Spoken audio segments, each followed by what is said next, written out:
Hey guys, this is another URPA video, but it is directed directly towards the promoters. I talked to a couple promoters already today and told them I'd get them some more information, and I figured this would be the easiest way to do it. Try to get it to all the promoters at once, try to go over all the material. I want to explain why URPA is beneficial to your show and what your guidelines are to put on an URPA show. So, each tournament has a multiplier attached to it. A multiplier, it multiplies the athlete's points. Athlete's going to come to a show, and if it doesn't have a multiplier, if it's a very small show, it'll have a multiplier of 1. What that means is first place is going to come, he's going to get 10 points because that's what 10 point, the winner wins is 10 points. If it's a multiplier of 2, if it's a little better show, it's a multiplier of 2, he'll win 20 points, and so on. So smaller shows going to have a multiplier of 1 or 2. State championship tournament's going to have a multiplier of like 3 or 4.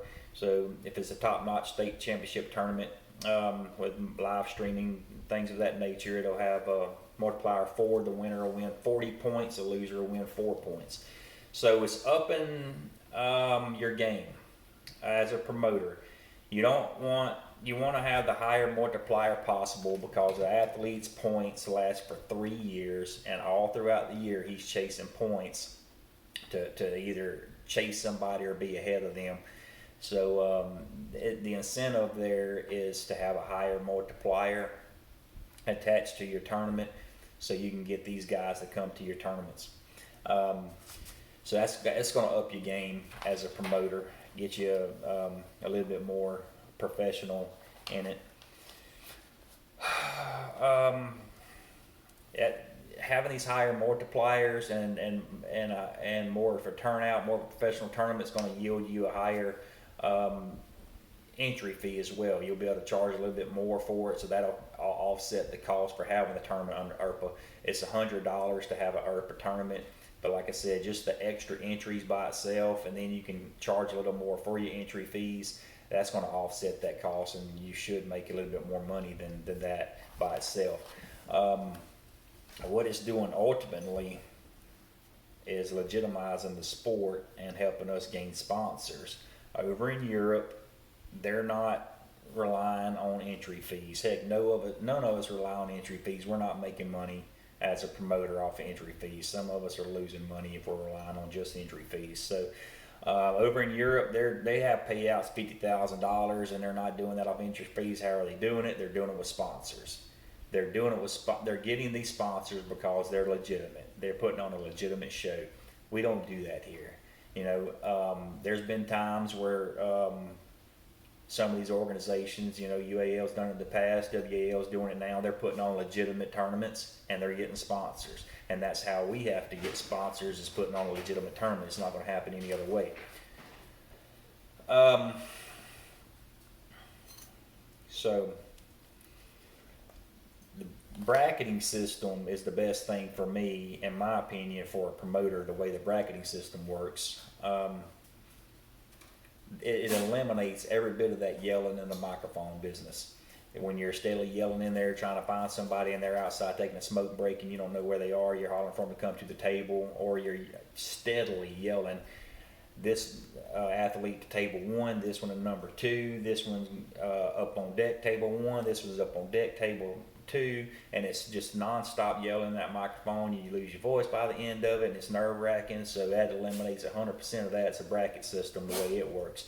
So the way it works is, when a competitor chooses to come to a URPA tournament, he'll go on the website and he'll register, and he downloads his picture and a little bit of his biography, his stats, height, weight, things of that nature, country he's from. It costs him $5. After that, he's in the website, the URPA website, and then when he comes to the tournament, it eliminates all this paper crap you got to do, because you got all of his information that's already there in the website. You enter who he is, you enter all the competitors that are there. The system generates them because it already knows their weight and everything, and as long as they didn't bump up in class, didn't make weight. But it generates the system. You might have to go in and change that if they didn't make weight. But it generates a system randomly and it throws it on a screen. It throws the weight classes up. It shows the competitors are up here pulling right now. It shows their pictures because they put their picture in the website. It shows their pictures. It shows who's on deck. It shows who's below them. It shows who's below them. It shows who's below them. It eliminates every bit of that yelling in the microphone. And it lets the competitor know when he's up. He can take time to prepare for a certain person. He can ask his buddy, hey, I'm fixing to have to pull this guy over here in 3 minutes. Do you know him? Or he can look him up online, or it gives him time to get warmed up. I don't like getting warmed up at the beginning of the show. I want to get warmed up 5 minutes out. So that gives him time to get warmed up as he needs to if he knows when he's up on deck. It tells the competitor what side of the table to go to. When the way it's placed, this one knows he's going to this side of the table, this one knows he's going to this side of the table. And then if they happen to meet each other again in another round, the system automatically swaps them to the other sides of the table. So that's my favorite thing about the package that you'll get when you sign up, is the bracketing software. It's going to cost you $100 per event, and we've already talked about that, so I'll move on to the next thing. All right, your referees, you got to use certified referees, URPA certified, and there are only 2 right now, and that's me and Leonard. So we're not sticking by that rule. They left it to me to use my own judgment, so we're basically just saying certified referees. If it's a certified referee, we're going to use him, as long as they're in the right spot. Senior is the only head ref, senior master, juniors are down ref naturally. They've got to use a certain dress code though. We'll get them a shirt, and shirt's got certain badges and patches on it. You use your own brand. We're not replacing your brand at all. You're using your brand. You're promoting your brand. You're just using the URPA ranking system. So the shirts the refs wear would have your badges on it, but it also have URPA ranking system on it. They got to wear black pants and black shoes. They got to tuck their shirt in. Same as a referee in any legitimate sport. You can't go to a football game and pick a referee out of the crowd, and every one of the referees in the football field, they all got their shirts tucked in. Even the athletes in URPA have their shirt tucked in. Or not shirt tucked in, but they have a dress code. They've got to wear sports pants. Can't wear blue jeans in an URPA event. It's a professional event. You will still have your amateur class. So if somebody don't like going, if they don't want to be a professional, that's fine. They can be an amateur. There's no guideline set forth by URPA for amateurs. URPA and amateur, there's no such thing. So you have basically 2 different tournaments. You have it, and you can use the amateurs still be on the same software or bracketing system, but they won't have any of their pictures or stats, and it won't go into the URPA database. But you're basically having 2 different tournaments. You're having an amateur tournament and then an URPA professional tournament. And it's professional in every sense of the word. You're running in a professional way. You're using professional referees. They have dress codes. The athletes have dress codes just like in any other sport. I've got the sign-up registration forms. I have all the rules and regulations and PDF. If you need any of that, let me know and I can send that to you. I know everybody's wondering about cost. If you have a Mazarenko table already, there's going to be, I'm not sure how much the software is going to cost. It's probably going to be more like $100, $200 for just the software. We haven't talked about that yet because we're kind of going off of a cost for everybody that people, the promoters that doesn't have Mazarenko tables, because most of us don't.